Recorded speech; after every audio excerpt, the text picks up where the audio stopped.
वो मेरी बीवी जा रही, मगर उसके लबों पर इस मुस्कुराहट का नाम तक नहीं जैसा कि लोगों ने मेरी तस्कीन कल्ब के लिए मुझसे कहा था।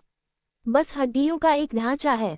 उसकी भयानक सूरत से जाहिर होता है कि वो एक मुहलिक बीमारी का शिकार है और मौत का खौफ उस पर तारी है। उसकी आंखों में मेरे लिए अब लुत्फ और प्यार की जगह बेगानगी और नफरत है। मैं मुस्तहिक इसका था। इस नफरत की वजह वो नाज़ायदा बच्चा है जिसका सर उसके कुल्हे की हड्डियों में अब तक फंसा दिखाई देता है, जिसकी वजह से उसकी जान गई। ये भला किसे ख्याल हो सकता था कि मेरी बीवी को मरते वक्त मुझसे नफरत होगी। मैंने उसको तकलीफ और मौत से बचाने के लिए कौन सी बात उठा रखी थी, मगर नहीं। मैं ही उसकी मौत का बायस हुआ। मैंने ही उसको दर्द और दुख पहुंचाया। मर्दों की जहालत और हिमाकत की कोई इंतहा नहीं, मगर ये भी कहना सही नहीं कि मैं जहालत और हिमाकत का शिकार था। हाँ, ये सरासर गलत है। दरअसल मैं गरूर के पंजे में गिरफ्तार था जिसका मुझे इत्तराफ़ है। हमारी शादी ऐसी उम्र में हुई थी जब हम में एक दूसरे के जज्बात समझने की सलाहियत तक न थी। लेकिन बाद में जो हादसा पेश आया उसका इल्ज़ाम मैं किस्मत या ऐसे हालात पर जिन पर मुझे कोई काबू न था नहीं रखना चाहता। मुझे अपनी बीवी से कभी मोहब्बत नहीं हुई और होती भी कैसे। हम दो मुख्तलिफ दायरा जिंदगी में गर्दां थे। मेरी बीवी पुराने ज़माने की तंग व तारीक गलियों में और मैं नए ज़माने की साफ़ और चौड़ी पक्की सड़कों पर। लेकिन जब मैं दूसरे मुल्कों में गया और उससे कई बरस तक जुदा रहा तो कभी कभी मेरा दिल उसके लिए बेचैन होता था। वो अपने छोटे से मुस्तहकम पुराने किले में थी और मैं जिंदगी की दवा दोष फजूल और बेफैजी शकबाजी से तंग आकर कभी कभी इस पाको बावफा औरत का ख्वाब देखा करता था जो बिला किसी मुआवजे के मुझ पर से सब कुछ निसार करने के लिए तैयार थी। जब मेरी ये कैफियत होती तो बेताबी के साथ मुझे उससे मिलने की ख्वाहिश होती। एक दफ़ा मुझ पर ऐसी ही कैफियत तारी थी कि मुझे उसका एक खत मिला। मैं बेकरार हो गया और फौरन 6000 मील के फासले से वतन की तरफ चल पड़ा। उसने खत में लिखा था, मैंने अभी तकिए के नीचे से आपका खत निकाल कर पढ़ा। बहुत मुख्तसर है। गालिबन आप अपने में मशगूल होंगे, मगर खैर मुझे इसकी कोई शिकायत नहीं। बस आपकी मुझे खैरियत होती रहे और आप अच्छे रहे और खुश रहे, मेरे लिए यही काफ़ी है। जब से मैं बीमार हूँ सिवाय इसके कि आपको याद करूँ और उन अजीब चीज़ों और नए नए लोगों का ख्याल करूँ जिनसे आप वहाँ मिलते होंगे, मुझे और काम नहीं, मुझसे चला नहीं जाता। इस वजह से पलंग पर पड़ी पड़ी तरह तरह के ख्याल किया करती हूँ।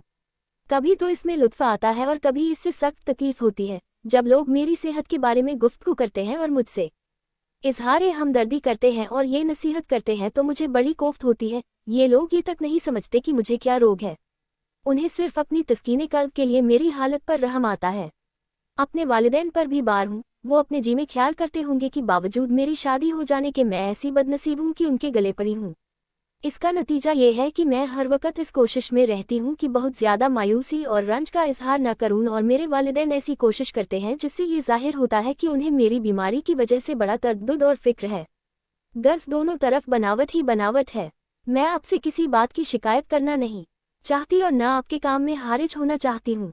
आप मुझे भूल न जाएं और कभी कभी खत लिख दिया करें, मेरे लिए यही बहुत है। बल्कि कभी कभी तो मुझे ये ख्याल होता है कि आपका मुझसे दूर ही रहना बेहतर है। मुझे डर इस बात का है कि जैसे बीमारी के बाद से यहाँ मैं करीब करीब सबसे न आशना सी हो गई हूँ, वैसे ही मैं कहीं आपको भी न खो बैठूं। दिन रात मेरी बुरी हालत देखकर कहीं आपका दिल भी मेरी तरफ से न हट जाए। वहाँ से तो आप महज इसका तसव्वुर कर सकते हैं और मैं आपको अपना वो कामिल दिमसाज तसव्वुर कर सकती हूँ जिसकी मेरे दिल को तमन्ना है। जब मुझे ये खत मिला तो मुझ पर इश्क व मोहब्बत की एक लहर सी दौड़ गई। गो कि वो बीमार थी और उसे रोग लग गया था, मगर उसको सीने से लगाना मेरा फ़र्ज़ था। मैं ये साबित कर देना चाहता था कि मेरी मोहब्बत में कोई बात हाइल नहीं हो सकती। मैं चाहता था कि उसे मालूम हो जाए कि मैं ही वो कामिल दिमसाज हूँ जिसकी उसे जुस्तजू थी। मैंने अपने को कसूरवार और बुरा करार दिया और उसको मासूम और निर्मल जैसी उसने मेरे साथ खाकसारी बरती और मेरी खिदमत गुजारी की। मेरा भी फ़र्ज़ था कि मैं उसके साथ वैसा ही सलूक करूँ। ये तहया करके मैं अपना काम छोड़कर घर की तरफ चल खड़ा हुआ। मैं अभी रास्ते ही में था, मेरे जज्बात में तब्दीलियाँ होने लगी।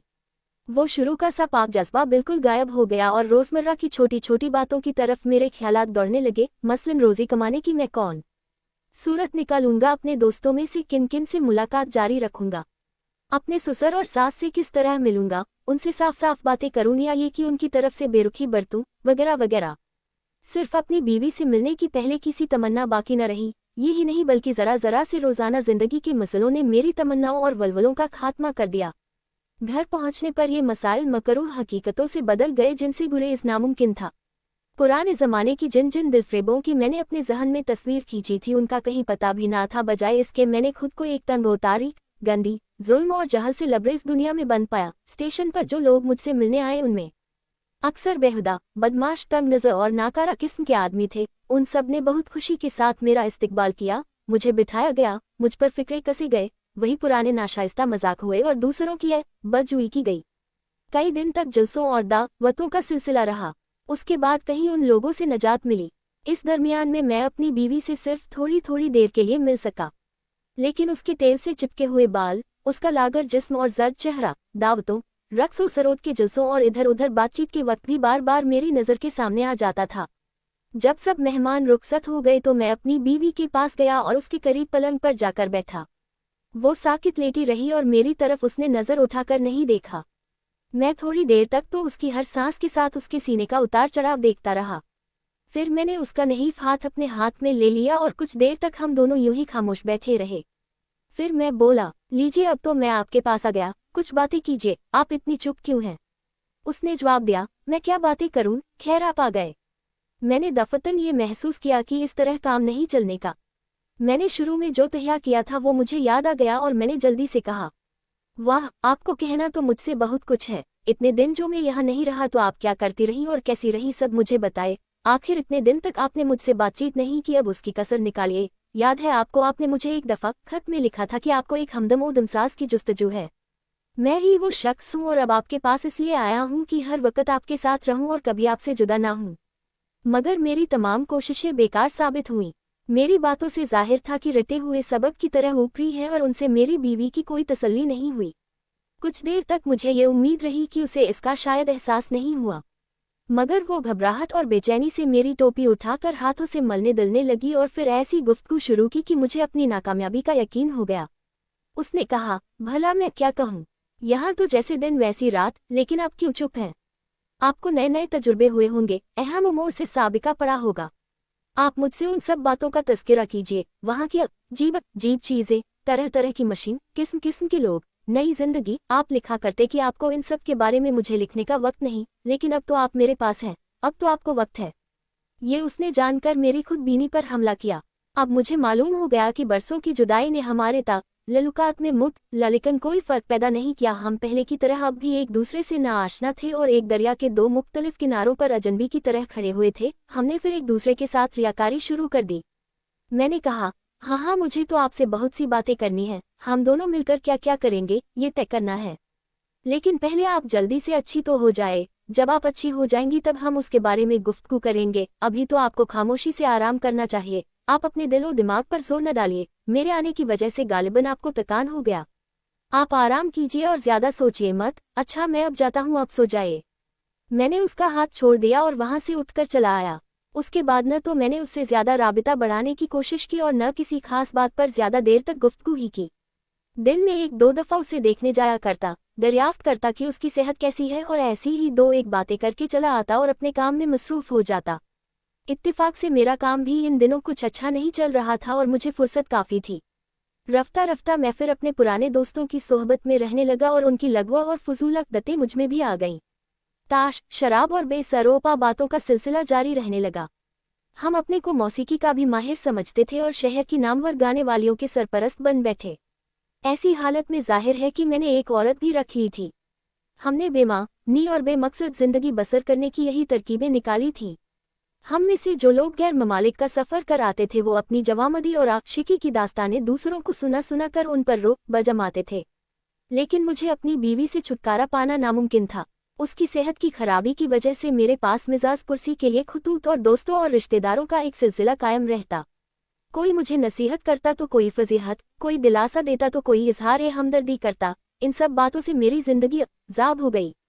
मेरे सास और ससुर को मेरी आज़ादा रवि बहुत खलती थी। वो डरते थे कि कहीं मैं उनकी लड़की को बिल्कुल छोड़ न दूं। उधर मेरी वालिदा सुबह शाम मुझसे दूसरी शादी कर लेने पर मुसिर थी। खानदान में दो ऐसे गिरोह बन गए जिन्हें एक दूसरे से सख्त दावत थी। दोनों मुझे अपनी तरफ खींचने की हर वक्त कोशिश करते रहते थे, लेकिन बावजूद वालिदा के इसरार के मैं दूसरी शादी करने पर राजी नहीं हुआ। आखिरकार लोगों ने मेरी मर्दानगी पर शक करना शुरू किया और तरह तरह की चेमिगोइयां करने लगे। इस पर तो मुझसे रहा न गया और मैंने ये तहया कर लिया कि कुछ न कुछ जरूर करना चाहिए। मैं अपनी ससुराल गया और वहां जाकर कहा, आपकी लड़की बीमार कुछ भी नहीं, ये सब ख्वाह-मखाह इसे अपने यहाँ रोकने के बहाने हैं। मैं उसे अपने साथ लिए जाता हूँ। अपनी बीवी से भी मैंने कहा, आप बिल्कुल बीमार नहीं, कम अज कम ऐसी बीमार नहीं जैसा यहाँ लोग आपको बताना चाहते हैं। ये सब आपके वालिदैन की चाल है, ये बात कुछ आपसे छिपी हुई नहीं है। आप मेरे साथ चलकर रहिए, तब पता चलेगा कि आपको क्या बीमारी है। पहले तो मेरी साफ गोई उसकी कुछ समझ में नहीं आई, मगर थोड़ी बहुत तकरार के बाद वो मेरे साथ चलने पर राजी हो गई। हम दोनों ने एक लंबा सफ़र किया और दूर पहाड़ों पर जाकर रहने लगी बर्फिस्तान की खुश्क और ताज़ा हवा में दूर दूर टहलने के लिए निकल जाते। जब थोड़े दिनों बाद मेरी बीवी की सेहत ठीक हो गई तो मैं उसे लेकर घर आया। मेरे दोस्तों और रिश्तेदारों ने जब हमें देखा तो मेरे लिए ये बड़े फ़ख्र का मौका था, मगर उनके दिलों में शक बाकी रह गया। वो पूरे सबूत के लिए किसी और चीज़ के ख्वाह थे, लेकिन मुझे अपनी फतहयाबी का पूरा यकीन था। एक महीने के बाद दूसरा महीना आहिस्ता आहिस्ता गुजरता जाता था और मेरी बीवी का पेट बढ़ता जाता था। मेरी हालत उस माली की सी थी जो अपने लगाए हुए दरख्तों पर कलियों को खिलते हुए देखकर बाग बाग होता है। हर दिन, हर लम्हा के बाद मेरी कामयाबी ज़्यादा नुमायां होती जाती, लेकिन मेरी बीवी खामोश रहती। मैं समझता था कि इसका सबब गालिबन ज़चगी की घबराहट और परेशानी है। आखिरकार उसको दर्द-ए-ज़र शुरू हुआ। घंटों तक कर्ब और बेचैनी का आलम रहा। जिस्म शिद्दत तकलीफ से तड़प रहा था और किसी पहलू से चैन नहीं था। रूह तक मालूम होता था कि वो फरियाद कर रही है, लेकिन उसकी बेकली और तड़प, उसकी आहुजारी, इन सब से मेरी जवामदी का सबूत मिल रहा था। माअज़ल्लाह, मेरे कानों में अभी तक उसका दर्दनाक कराहना गूंज रहा है। और इसके बाद चारों तरफ जो खामोशी छा गई और जिसने मेरी अकड़ और शान को खाक में मिला दिया, वो समा भी अभी तक मेरी आंखों के सामने है। लेकिन उसके मरने के बाद जब लोग मुझसे ये कहने आए कि मरते वक्त उसके लबों पर मुस्कुराहट थी, तो मेरे दिल को कुछ सुकून हो गया।